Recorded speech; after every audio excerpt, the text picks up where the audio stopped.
Una millonaria de profesión promotora inmobiliaria se abre camino en el mundo de la política en Washington. El afán de poder hace aflorar todo tipo de maldades en las personas. Les lleva a cometer todo tipo de actos que normalmente no cometerían. Pero empujada por su creciente obsesión por obtener un cargo político, urde un maquiavélico plan. Algo en su cerebro le decía que debía eliminar cualquier cosa que se interpusiera en su camino. Mi tragedia es la de siempre, Brad. Seguir trabajando duro es lo que he hecho toda la vida. Solo lo hizo para tener un cargo público. Sé que suena demencial y fue demencial. La ambición desmesurada de una menuda millonaria la empujó a cometer un crimen. Pero, ¿quién sería su víctima? Descúbranlo esta noche en Poder, Privilegio y Justicia.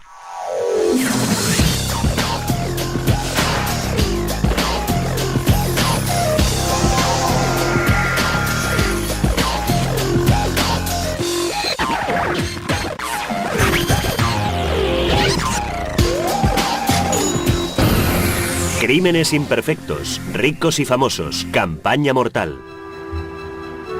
El 9 de junio de 1997, Ruthann Aron, antigua candidata al Senado de Estados Unidos, promotora inmobiliaria y millonaria, llegó a un hotel Marriott en Gaithersburg, una comunidad residencial de Washington, D.C., Maryland.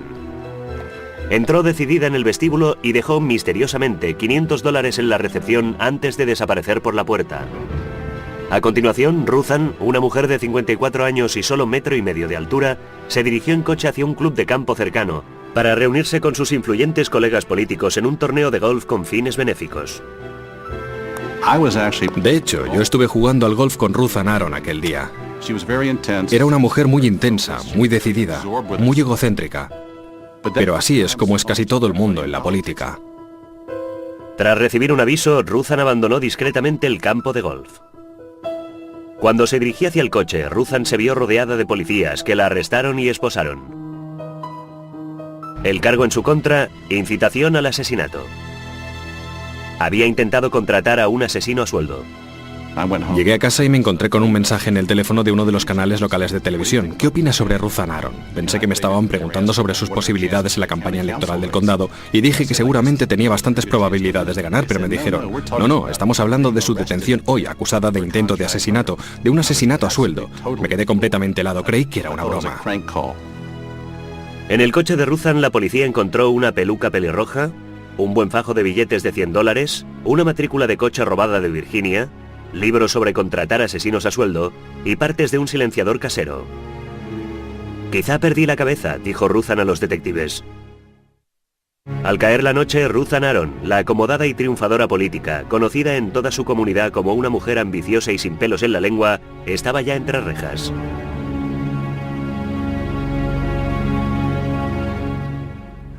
La detención de Ruthann Aron causó sensación en Washington, D.C. Ocupó grandes titulares en la portada del Washington Post y fue el tema principal para la opinión pública en la zona. Pero, ¿a quién había intentado matar Ruthann? ¿Y por qué?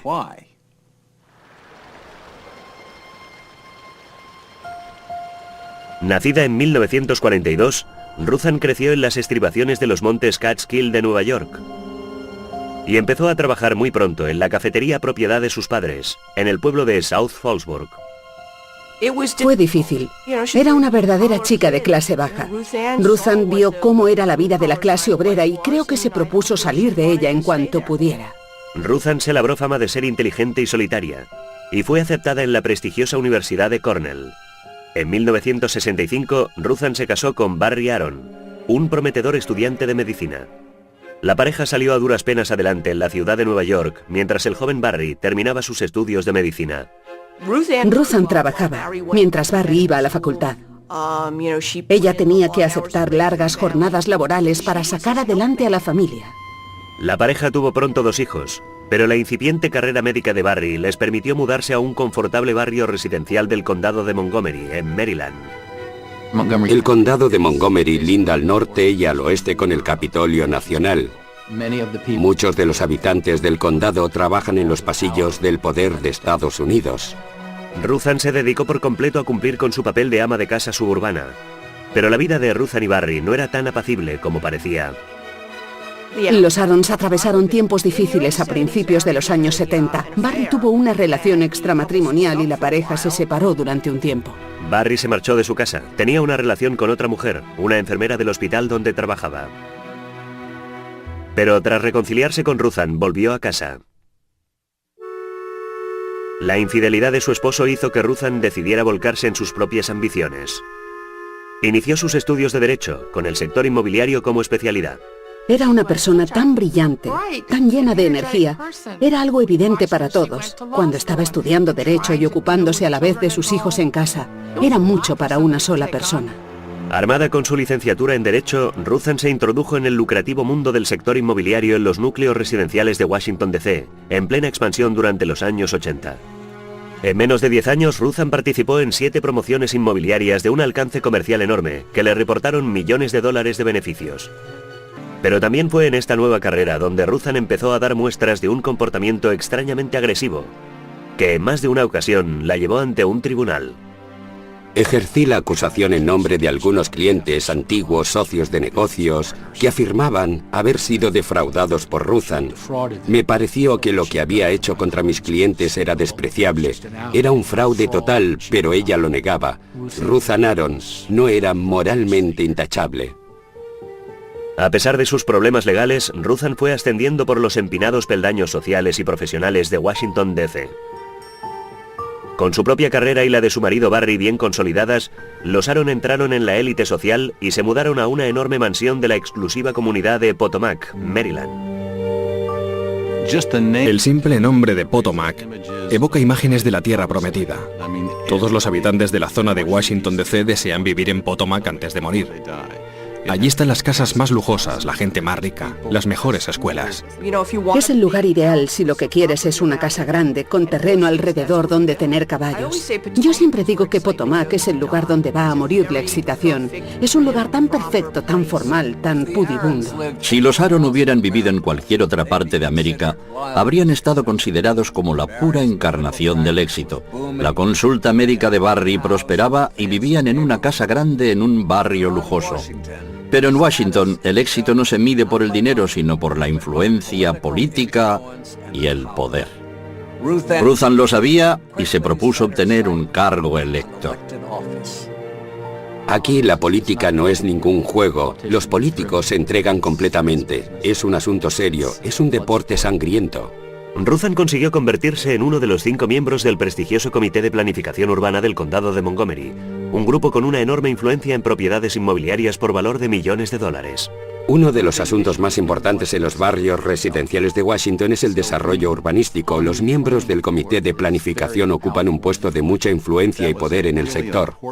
Fue un momento realmente importante en su vida. Probó por primera vez las mieles del cargo público y creo que desarrolló una adicción. Mientras Ruthann extendía su influencia por todo el condado, se enorgullecía además de tener una afición poco común. Le encantaban las armas de fuego. A menudo podía vérsela en campos de tiro de la zona disparando sus pistolas. Le gustaba el poder y lo ejercía sin piedad en el Comité de Planificación Urbana. Recuerdo una vez cuando riñó a gritos a una ancianita canosa que titubeaba en sus declaraciones. Todos los presentes nos miramos y dijimos, oye, déjala, es una anciana. En cuanto entró en el Comité de Planificación ya empezó a apuntar más alto. El Consejo del Condado, la Asamblea Legislativa. Ella y yo hablamos a menudo del tema. Almorzamos juntos muchas veces hablando de su carrera. Ella quería dar el siguiente paso. Pero pocos de sus colegas esperaban lo que sucedió entonces. El nombre de Ruthann Aron llamó la atención de un grupo de presión en el Comité Nacional Republicano, que buscaba una candidata fuerte para presentarse a las elecciones para el Senado por Maryland. Entusiasmada con la propuesta, Ruthann no dejó escapar esta oportunidad. Me quedé de piedra cuando me enteré que se presentaba como senadora para el estado de Maryland. Completamente anonadada. Normalmente vas ascendiendo poco a poco.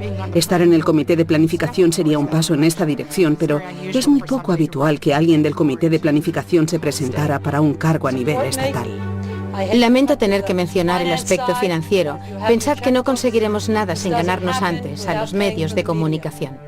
Con una agresiva campaña para recaudar fondos, Ruthann contrató a los mejores asesores políticos que pudo conseguir con su dinero. Pero cuando su insólita candidatura empezaba a cobrar impulso, Ruthann recibió una impactante noticia. Su padre, David Greenswag, de 77 años, había sido asesinado en su casa. La campaña de Ruthan para entrar en el Senado tuvo que frenar en seco. Sin embargo, ¿permitiría Ruthan que sus ambiciosos planes descarrilaran por culpa de esta tragedia?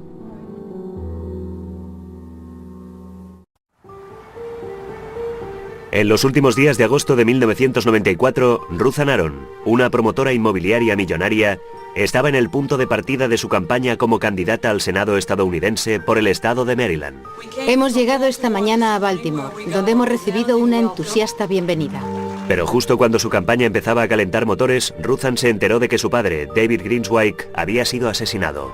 Al parecer, un encargado de mantenimiento y un vagabundo habían atracado a su padre y le habían dado una paliza a consecuencia de la cual había muerto. Concluimos que el móvil del asesinato fue un simple atraco. Un asesinato muy brutal, solo por unos centenares de dólares. En una conferencia de prensa del 26 de agosto, el marido de Ruthan, el doctor Barry Aron, a la sazón un afamado urólogo de la zona de Washington, anunció que Ruthan estaba recluida, afectada por el dolor de aquella pérdida. Ruthan viajó a su pueblo natal de South Fallsburg, Nueva York, para asistir al funeral de su padre. Pero curiosamente, no demostró gran interés en la investigación del asesinato de su padre. Desde el principio de la investigación hasta la detención de los dos culpables del homicidio y su juicio, Ruthan no entró en ningún momento en contacto con alguien de la policía de Fallsburg, algo que nos pareció bastante extraño. Ruthan representó el papel de hija consciente de sus deberes en el funeral de su padre, apretando manos y aceptando las muestras de condolencia. Pero de hecho, Ruthan y su padre se habían odiado mutuamente. El testamento decía, de forma específica e inequívoca, no dejo absolutamente nada a mi hija Ruthan Aron de Potomac, Maryland, que ha sido cruel conmigo. Pocos días después del funeral, Ruthan regresó a Maryland y se lanzó de nuevo a su campaña para el Senado de Estados Unidos. No se notaba en absoluto que fuera una hija devota, de luto por la muerte de su padre. Saltó de nuevo de lleno al centro de la atención, pasó de golpe de hija desconsolada a candidata política. El competidor de Ruthan en la carrera para el Senado era el antiguo senador por Tennessee, William Brock III.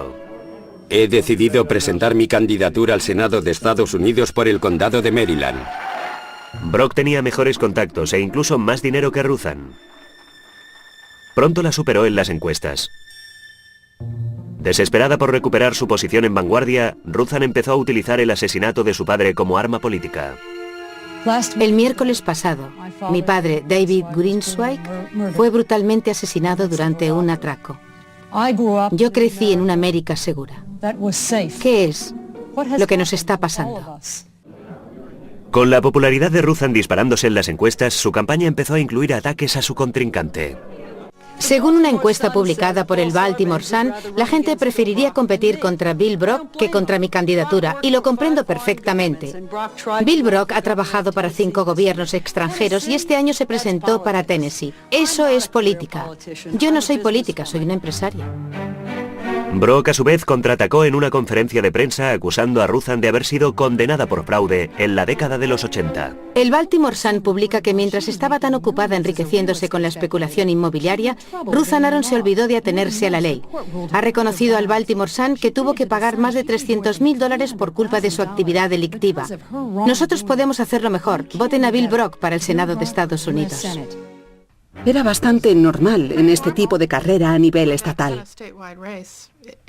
Las cosas se ponen muy tensas, muy candentes. Hay que estar muy curtido para meterse en política. Ruthan luchó encarnizadamente contra Brock hasta el final.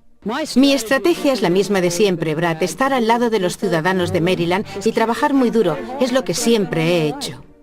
Pero el día de las elecciones, en el otoño de 1994, los resultados concedieron la victoria a Brock. Ruthan quedó completamente destrozada por su derrota. En aquella campaña, Ruthan demostró simplemente que apuntaba demasiado alto. Se lo dije, le dije, no tienes ninguna probabilidad, ¿por qué lo haces? Estaba realmente conmocionada por cómo funcionaba la política, cómo se formulaban acusaciones y las medias verdades que entraban en juego. Barry Aron decía de ella que era exquisitamente sensible, y alguien exquisitamente sensible no debería competir a este nivel. En el club de la política en Washington se supone que el candidato perdedor en unas primarias cederá elegantemente el paso a su contrincante del mismo partido y muchas veces incluso terminan haciendo campaña para el ganador. Pero Ruthan no tan solo no apoyó a Brooke, sino que presentó una querella contra él. La única cosa en la que los políticos americanos destacan de veras es en su capacidad para perder elecciones, pero ella no se resignó. Ruthan se creyó contra Brooke por difamación, afirmando que había arruinado su reputación al decir que había sido condenada por fraude. En realidad, Ruthan había sido objeto de una demanda civil por sus antiguos socios y había perdido. Pero técnicamente no había sido condenada y se agarró a esta palabra errónea para su demanda. Una vez más, cometió una ingenuidad al creer que podría derrotar a Bill Brock por haberse equivocado con una palabra. En la causa por difamación, el antiguo enemigo número 1 de Ruthan, el abogado Arthur Kahn, describió en su declaración sus batallas legales contra Ruthan en la década de los 80. Explicó cómo Ruthan había supuestamente defraudado a sus clientes, dos de sus antiguos socios en la empresa inmobiliaria, por valor de $300.000. Estaba sentado en el estrado de los testigos. Recuerdo que la miré y ella me lanzó una mirada asesina. Como si sus ojos me estuvieran disparando flechas. Al parecer me odiaba. Yo no la odiaba a ella, simplemente no me gustaba ni me infundía respeto. Arthur Kahn disfrutó especialmente hundiéndola y ella no lo olvidaría nunca. Debido en parte al testimonio de Arthur Kahn, Ruthan perdió su demanda. Con su carrera amenazada, las cosas también empezaron a torcerse en su vida privada. Su matrimonio con Barry, ya frágil de por sí, se estaba desmoronando. Les veías a veces en actos benéficos del condado de Montgomery y parecían la perfecta pareja feliz y triunfadora que lo tenía todo controlado, incluso una casa en Potomac. Pero si arañabas un poco la superficie, te encontrabas con cosas bastante raras debajo. La relación de Ruthan y Barry empeoró radicalmente en Halloween de 1995. La pareja estaba discutiendo en el comedor sobre asuntos financieros y Ruthan agarró la cartera de su marido y empezó a romper billetes de $20. Entonces él la empujó y ella cayó, se levantó y entró en su dormitorio. Y cuando Barry fue tras ella, se la encontró sentada al borde de la cama apuntándole con una pistola y diciéndole: si das un paso más te mato. Eso es realmente alucinante. Ruthan intentó salvar la relación, pero Barry deseaba el divorcio. Con su matrimonio otra vez en crisis, Ruthan hizo lo que siempre había hecho. Volvió a zambullirse en su trabajo. Relanzó de nuevo su carrera política y anunció su candidatura como concejal del condado de Montgomery. Pero la ambición política de Ruthan rayaba en la obsesión. Puso en juego todo lo que de verdad le importaba. Supeditó su identidad entera a la obtención de un cargo público. Algo en su cerebro le decía que debía eliminar cualquier cosa que se interpusiera en su camino. Es así de simple.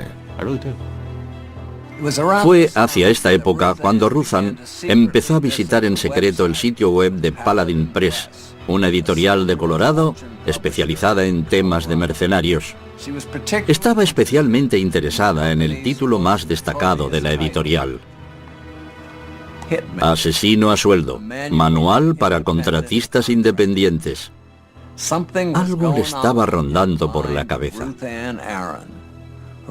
Sus obsesivos deseos estaban a punto de transformar a Ruthan, de bienintencionada funcionaria, en personaje criminal.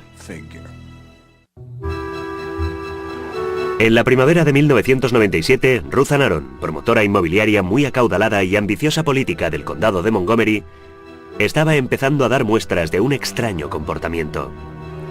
En plena campaña política para el prestigioso cargo de concejal del condado de Montgomery, Ruthan entró en una tienda de artículos para el hogar y compró 2 silenciadores de cortacéspedes, elementos que suelen emplearse para fabricar un silenciador de pistola casero. Compró un libro de Paladin Press sobre cómo hacer un silenciador casero. Vamos, algo de interés común para cualquier ama de casa. Al mismo tiempo, el deteriorado matrimonio de Ruthan con Barry Aron iba de mal en peor. Convencida de que se relacionaba con otras mujeres, hacía años que Ruthan no le permitía dormir en el dormitorio de su mansión en Potomac. Sabemos que era pasivo-agresivo por las cosas que hacía. Se supo que había escrito una nota a su mujer con un bloc de papel con el membrete de un fármaco. En la nota Barry decía: pienso tener una amante si me da la gana. Y si no te gusta, puedes pegarte un tiro en la cabeza. Entre los juegos psicológicos de su marido y la ambición desbordada de Ruthann, la situación estaba abocada al desastre. Una cálida mañana de junio de 1997, un empresario local llamado Billy Mossburg estaba desayunando en un hotel de Rockville, Maryland. Al dirigirse hacia la puerta, se topó con una conocida, Ruthann Aron. Me dijo, si necesito hablar contigo, ¿puedo llamarte este fin de semana? Le contesté, claro. Propietario de una gran planta de tratamiento de residuos en una comunidad alejada del centro urbano, Billy era uno de los personajes más polémicos de la zona. Era un personaje muy conocido en el condado de Montgomery, no tenía pelos en la lengua, era un iconoclasta, una especie de rebelde. Había estado enzarzado en un conflicto con el condado a causa de su empresa. Tras la experiencia de su conflicto con las autoridades locales, Billy no quería saber nada de políticos ni gente en el poder. Pero cuando recibió una llamada de Ruthann, aceptó encontrarse con ella a regañadientes. Le dije, hay un lugar en esta misma calle que se llama J.J. Muldons. Podríamos encontrarnos allí. Yo solo pensaba en las carreras de coches NASCAR que daban aquel día. Sentado en el reservado, enfrente de Ruthann Aron y con la mirada fija en la pantalla del televisor, Billy solo la escuchaba a medias, hasta que oyó una asombrosa petición. Empezó a decir que creía en la máxima del ojo por ojo. Dijo que quería eliminar a cierta gente. Estaba decidida a hacerlo. Y yo me di cuenta, pensé, esta mujer lo dice realmente en serio.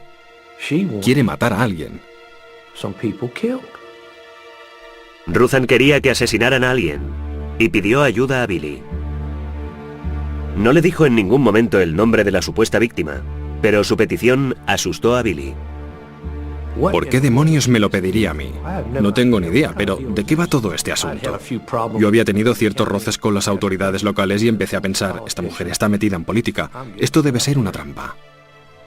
Presa del pánico, Billy corrió a su casa para reflexionar sobre lo que debía hacer. Poco deseoso de recurrir a las autoridades del condado de Montgomery, llamó al FBI. Pero los agentes no dieron crédito a su historia y se lo quitaron de encima. Billy decidió que debía arriesgarse y recurrir a alguien digno de confianza en el gobierno local. Recuerdo que recibí una llamada, yo iba de camino hacia el recital de mi hija y Billy Mossburg me llamó por el móvil y me dijo que necesitaba hablar conmigo. Yo le dije, bien, podríamos vernos mañana por la tarde y él me dijo, no, quiero decir ahora. Por sugerencia de Dean, Billy se encontró con él en un lugar público, la charcutería Woodside en Silver Spring, Maryland. Sentados a una mesa, Billy informó al fiscal que Ruthann Aron le había pedido que le organizara un asesinato. Fue muy claro y directo. Me preguntó si conocía a Ruthann Aron. Yo le dije que sí, recordando que solo hacía unas semanas había desayunado con ella y por supuesto todo el mundo sabía que estaba haciendo campaña para hacerse una concejalía. Y él me dijo, bueno, he tenido una extraña conversación con ella.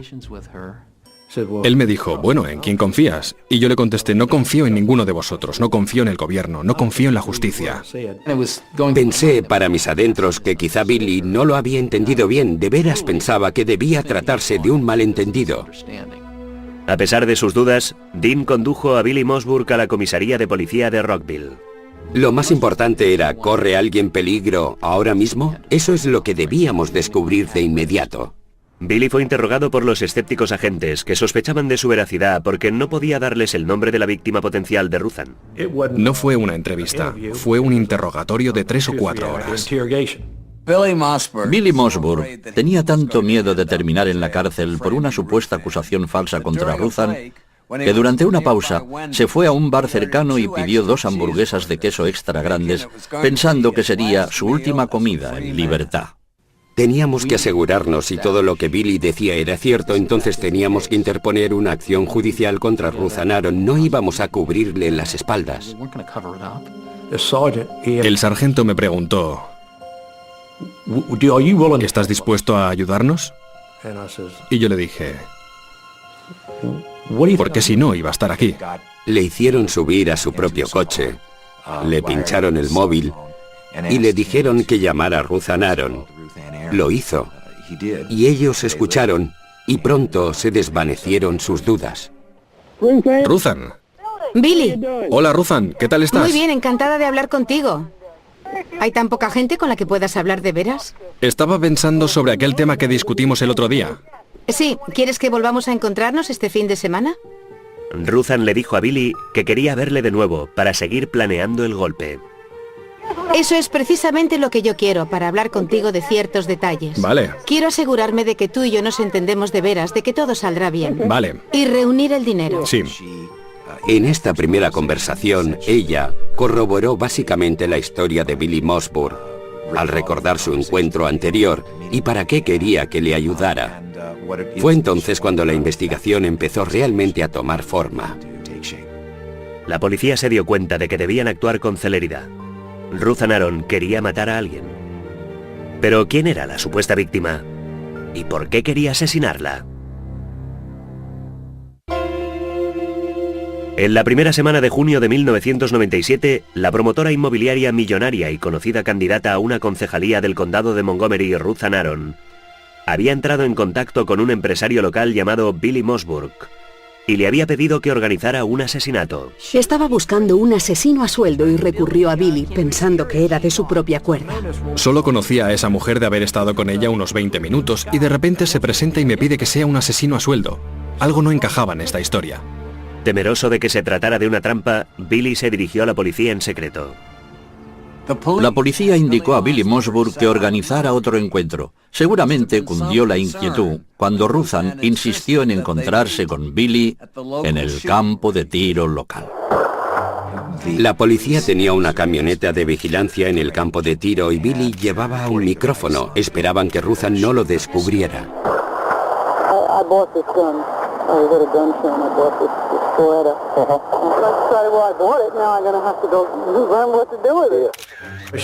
Solo estaba probando un nuevo rifle.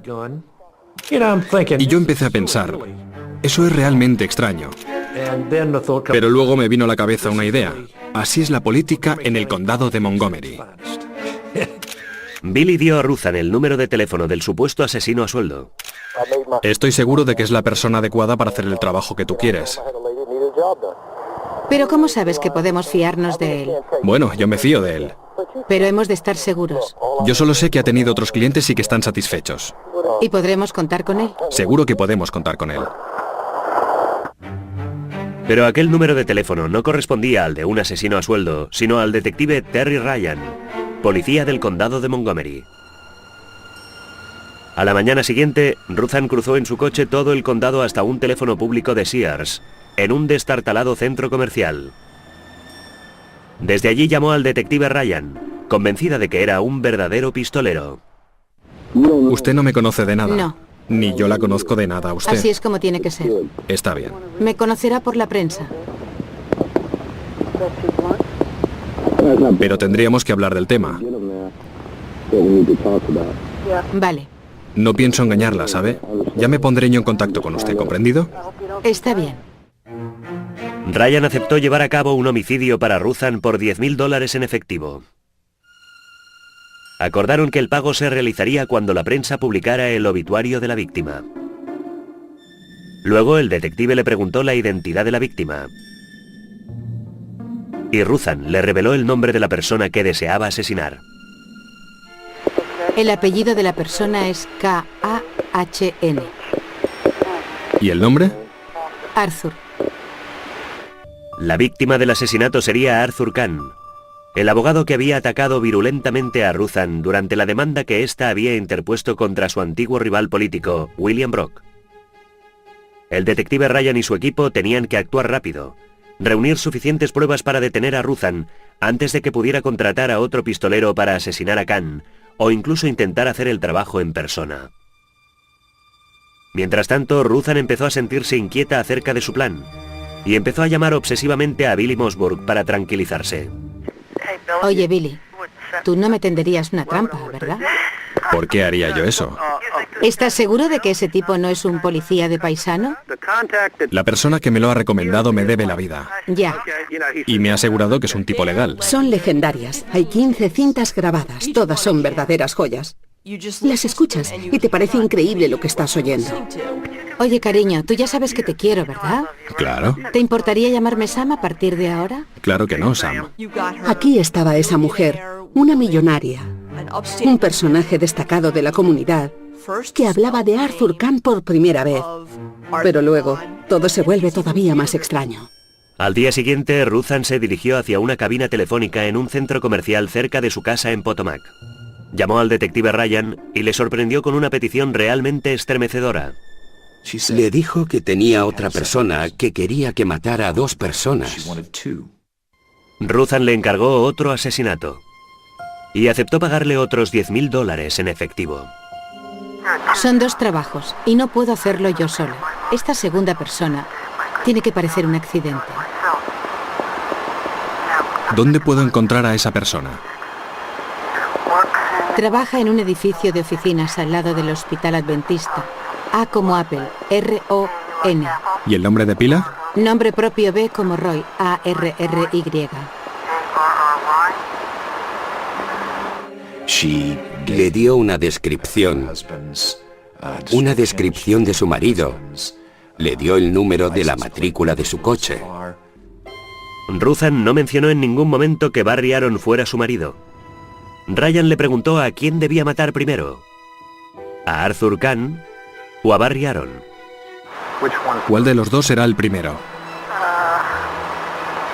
Creo que debes empezar por el segundo. Aquella noche, Barry recibió una llamada desde el supermercado. A Ruthann le apetecía cenar langosta y quería saber si Barry compartiría aquella cena especial. Barry dijo que no, pero a pesar de todo cenaron juntos aquella noche. Ruthann paladeó su langosta y Barry tomó una hamburguesa de pavo sin saber que su mujer acababa de ordenar su asesinato.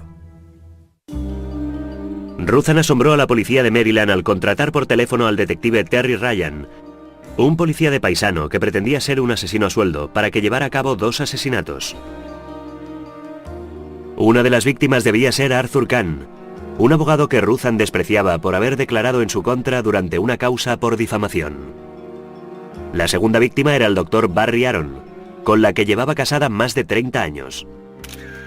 Temiendo que Ruthann llevara pronto a cabo los asesinatos en persona, la policía entró en acción para frustrar sus planes.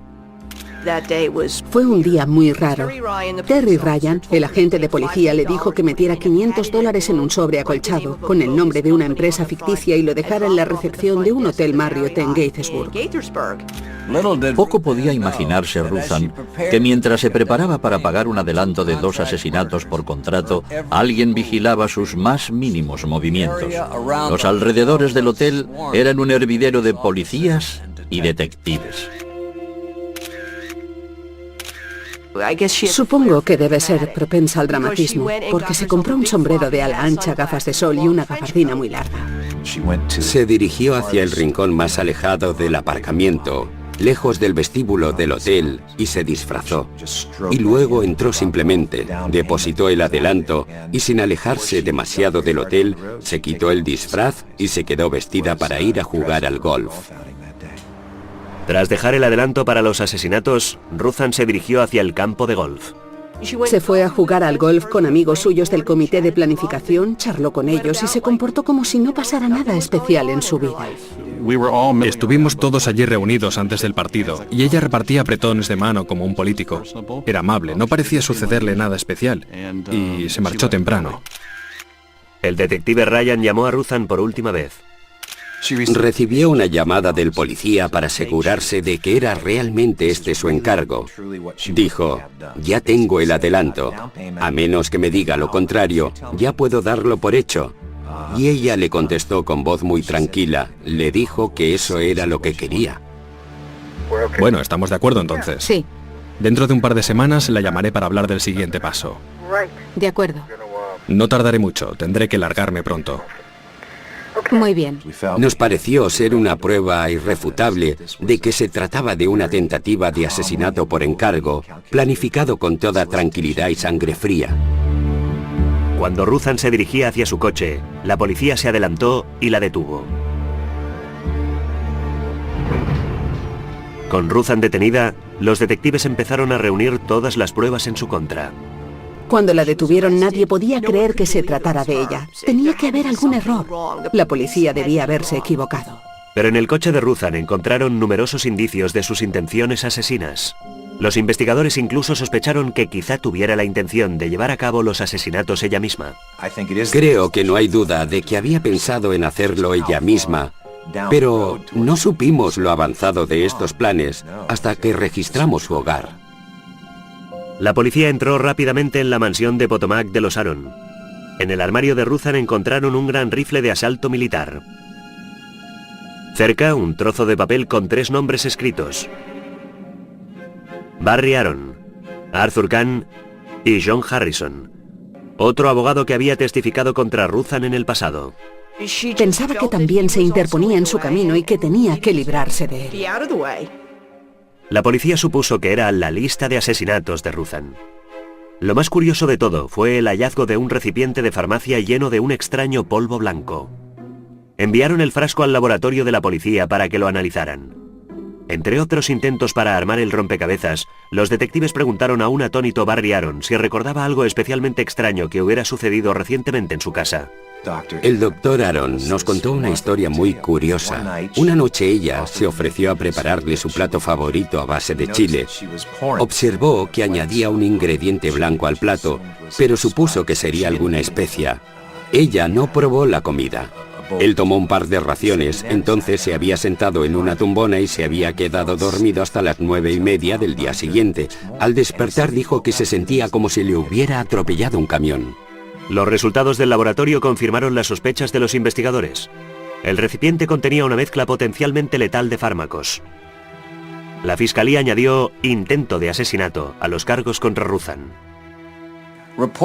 La noticia de la receta de chile supuestamente letal de Ruthan se extendió como un reguero de pólvora entre la prensa local. El Washington Post publicó un titular calificándolo de Chile, alarma roja de Ruthan. En pocos días, Ruthan había reunido el mejor equipo de abogados que el dinero podía comprar. No voy a andarme con rodeos. Como abogado debo decir que esta mujer está enferma y que necesita ser ingresada en un hospital. Ante las apabullantes pruebas de la culpabilidad de su cliente, el letrado principal de la defensa, Barry Helfand, se escudó inmediatamente en su inestabilidad mental.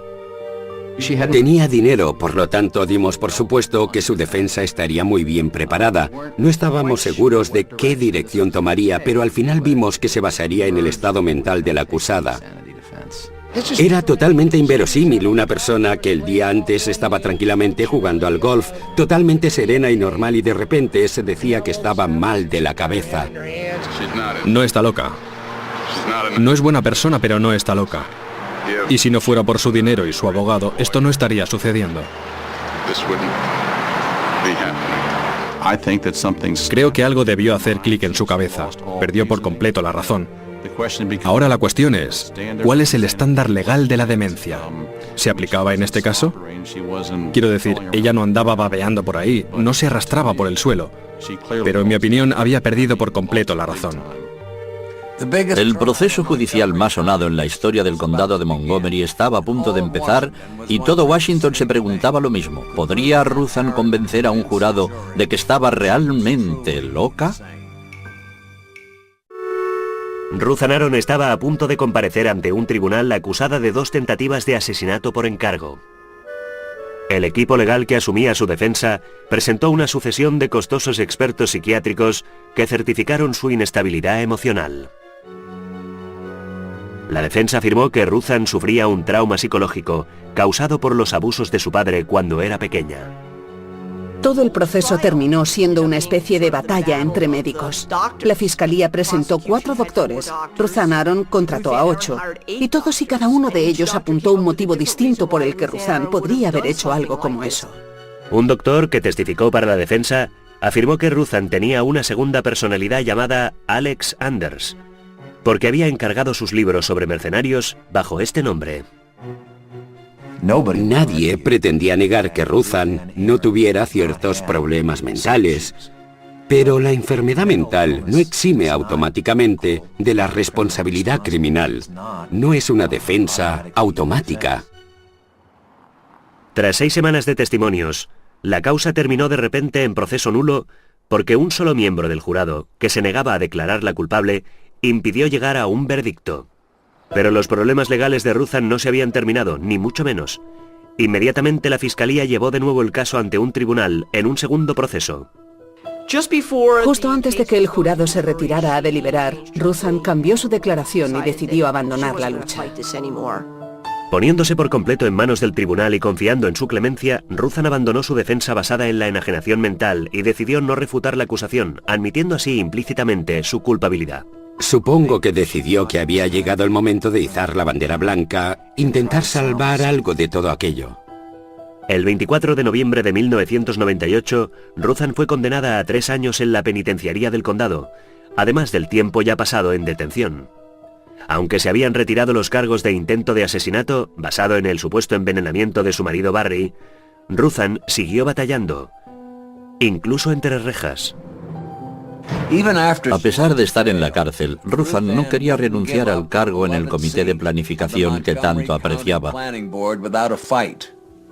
Se negó a renunciar a su cargo y obligó al comité a celebrar una audiencia pública para votar su destitución.